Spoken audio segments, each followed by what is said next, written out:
All right, everyone, welcome back into another fantasy golf video. Going to be getting into the best bets here for the Open Championship. I will also be doing the Barracuda Championship as well, just covering that real quickly. But what I want to do is I want to go into the 9-to-5 cheat sheet and just click on which players the data has suggesting as the outright winners. Now, this is separate from my thoughts as the 9-to-5 data. Okay, I want to make that clear. These are the statistical top outright bets based off of the 2022 and 2023 season winners thus far.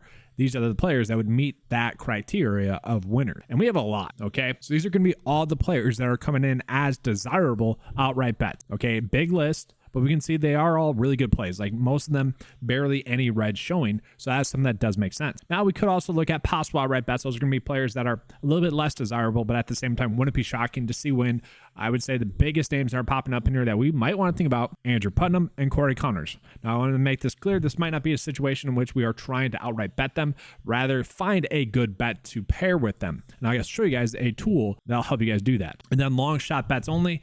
Players where if we are getting good long shot odds on them, we could potentially use them. And I would say maybe Brian Harman and maybe Denny McCarthy are going to be players that are going to be good long shot bets. And I want to make a clear distinction here. We have Denny McCarthy pulling in as a good long shot bet for outrights, but the data tag, the same thing, a little bit different constraints where we're just focused on safety and upside here. He's actually being pulled in as a core play. So slightly different measurements, constraints going into that. What I want to call out is a little bit of an update that I have pushed or worked on yesterday. Okay, so we have the betting page as normal in there, which is going to be pulling in all the best average odds for said golfer. And so you can go through and see, it's going to call out where we are getting the best odds for that specific odds bet. So first one there, the best one that we're getting for Sky Scheffler is going to be Betfair. That's going to be true for really all of them. Okay, so we could look at that. We could sort by bet type. Obviously, we're looking for outright bets. So where are we getting the best outright bets for those players? And a lot of them is going to be Pinnacle, which is not a US-based sports book. So, you know, there are different situations where we are getting different top bets. This is something I might change. Okay, I might add in like US-based bets as well,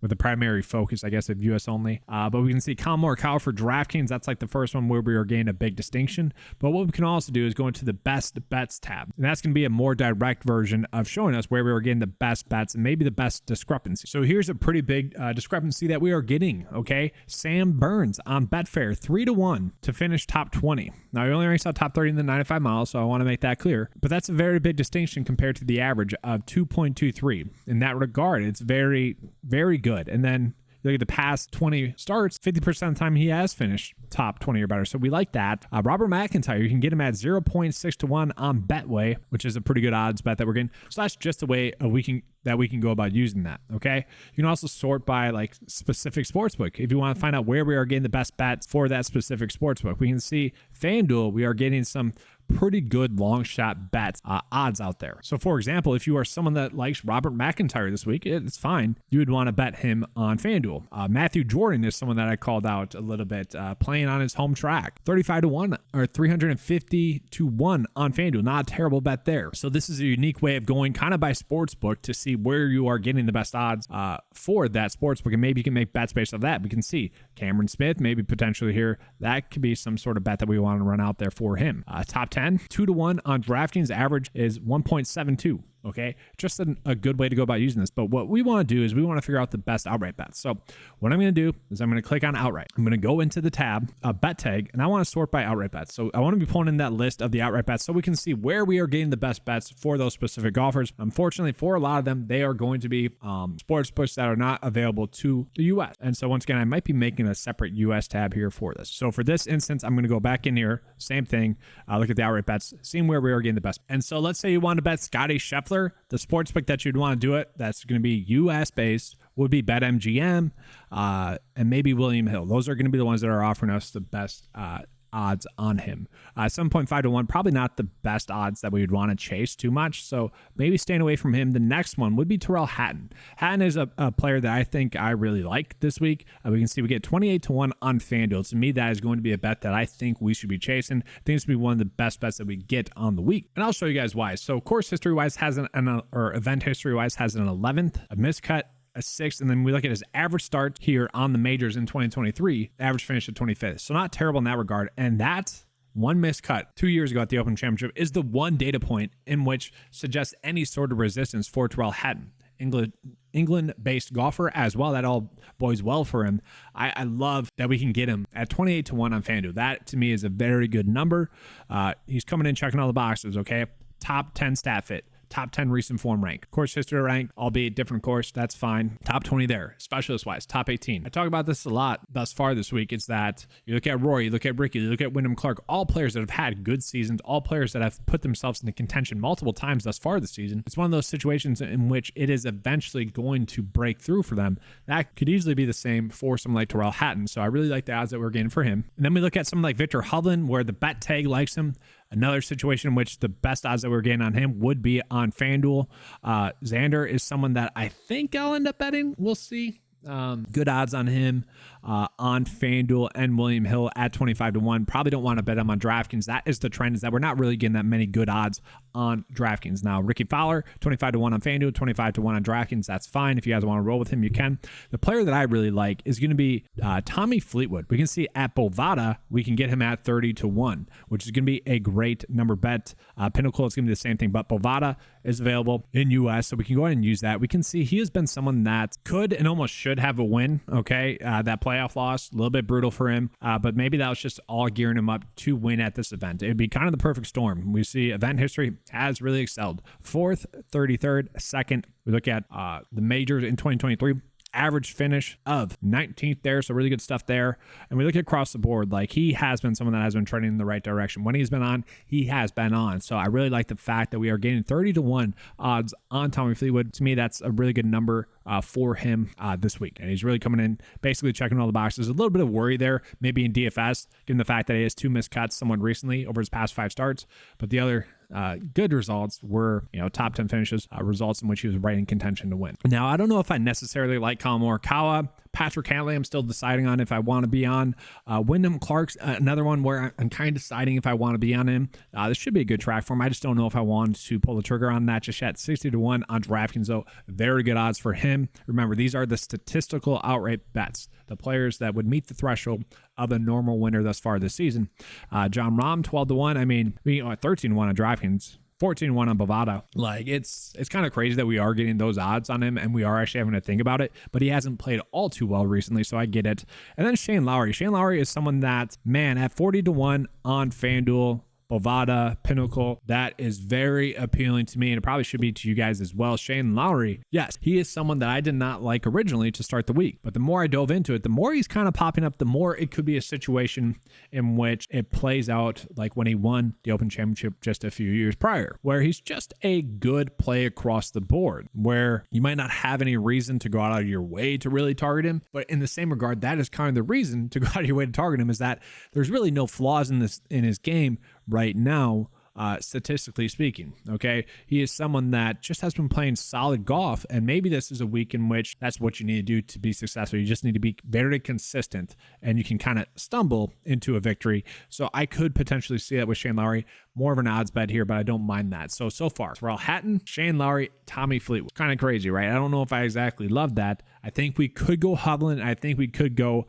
Xander. Once again, just talking about it, like, you keep putting yourself in contention to win, you might just do so. All right, so now we're just going to be looking at those players that have the possible outright tag here. Where are we getting the best bets for those players? Okay, the data has established that those are going to be good bets. Where would be the best bets for them?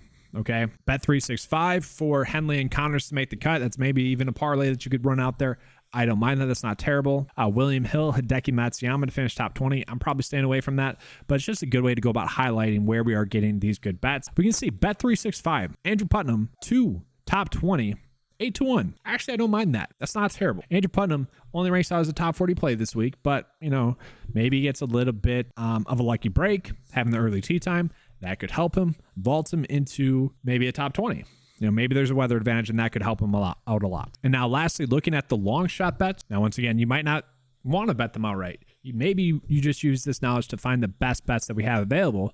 Maybe Denny McCarthy made cut on Bet365 again. Not terrible. We look at DraftKings, Cameron Young to top 5. I talked on the 9-to-5 write-up. If you guys want to check that out, it is available on the website as a featured write-up. What I mentioned is that Cameron Young, Colin Morikawa, they both played in what I call get right spots, where they really were only playing in the tournaments to literally get right, to get their game right, to get their mental focus right, to tell themselves that they can be in contention to win. They had a close winning feeling, and maybe that vaults them into another really good week. So it wouldn't be surprising to see that happen. And so the fact that we're getting 12-1 odds on Cameron Young, just the top 5, I don't hate that idea. We have seen him play successful at the Open Championship before, so I don't mind that. That being said, average odds for Cameron Young are pretty good. And if we look at the long shot odds that we're getting on him, Pinnacle is the best at 8-1.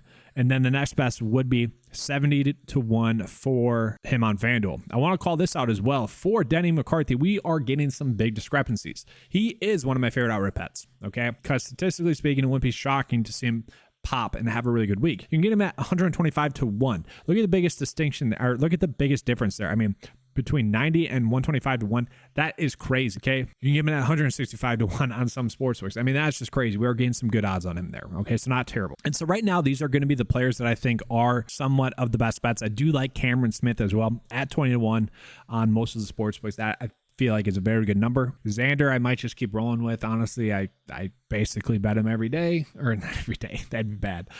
Every week. Still in the profit over like the past 2 years, but it's getting tight now. We'll see. Victor Hovland, I'm really questioning it. I don't know. The biggest worry is that he hasn't been playing well over his past few starts, but really it's a major. Obviously, players get geared up to play in a major. We'll see. What I'm really sold on so far is going to be Hatton, Smith, love the long shot odds of Denny McCarthy, and then Shane Lowry. Like, I just like the odds that we're getting on those players, and I think there is some correlation there. This might be a situation in which we are doing the outright market without maybe Scotty and Rory. I don't mind that idea. Not terrible bets there. And then real quickly, let's just get into the best first round leader bets here as well. So last week was kind of a strange week in which we only had the low round leader 2 out of the 4 days. Still good results. I mean, we're not going to complain about the low round leader 50% of the time. And what I mean by that is the 9 and 5 data, what I suggest doing is looking at the player's rank. And for round 1 and 2, looking at the early tee time, I'm just betting the top 5% to have the low round of the day. And then obviously 3 and 4 doesn't typically matter. Last week it was round 2 and 3 that we hit that, which is great. Just I don't want to say just missed out on the first round lead, but just missed out on a couple T5s last week. But looking at it, which players had the early tee times that would be good first round leader bets? And then once again, it does call out which ones would be the best bets for that. So Tommy Fleetwood, DraftKings Sportsbook, you can get at 40-1 to have the first round lead. That's a good bet, I would say. Sky Bet, obviously, we don't really care about that here in the States, but we can get Ricky first round lead 35-1. We can get Scotty 20-1. FanDuel, we're getting some pretty good odds on these guys. And really, I'm perfectly happy to go, what is it, 1, 2, 3, 4, 5, 6, 7. These first 7 players, and actually, let's go Cameron Smith instead of Taylor Gooch.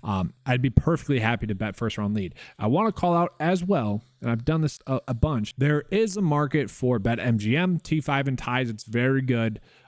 Pays out a lot. When we had this predictable data in which we have been able to basically hit a winner or the runner-up in every single week, really besides 2 weeks over the last 2 months, that is something that seems to be an edge. Now, if you want to bet them to just top 10 on DraftKings Sportsbook for the first round lead, I'm fine with that as well. That will work out for you. Then lastly, I do just want to get into the Barracuda Championship. So the cheat sheet is updated for this.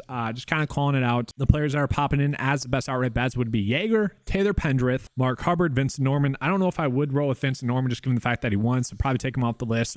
So far, probably looking at Jaeger, Pendrith, Mark Hubbard, Nick Hardy's popping up in there, Ches Reeves popping up in there. I actually don't mind the idea of maybe doing something like Justin Suh.